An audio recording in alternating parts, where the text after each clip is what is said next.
காற்றில் முயல் பயந்து ஓடிக்கொண்டிருக்கிறது.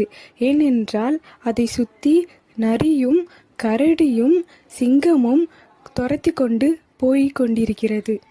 முயலும் பயந்து கொண்டு ஓடி போகின்றது. இப்படியும் நம்ம சாகத்தான் போகிறோம், அதுக்கு நம்ம தற்கொலையை பயந்து கொள்ளலாம் என்று அப்படியும் போய் குளத்துல விழுகுது.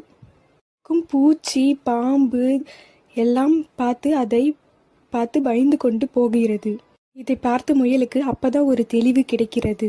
நம்மளை பார்த்து உயிர் வாழற ஜீவன்களே உயிர் வாழும் போது நம்மளால ஏன் உயிர் வாழ முடியாது என்று யோசித்து அது தற்கொலை பண்ணுற முடிவை கைவிடுது.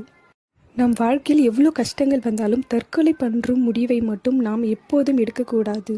ஏன்னா நம்மளை விட கஷ்டப்படுற மக்கள் இந்த உலகத்தில் எவ்வளோ பேர் இருக்காங்க. அவங்களே நம்பிக்கையுடன் வாழ்ந்து கொண்டு தான் இருக்காங்க. நீங்கள் எதுக்கு தற்கொலை பண்ணணும்னு நினைக்கிறீங்க? வாழுங்க. லைக் பண்ணுங்கள் இந்த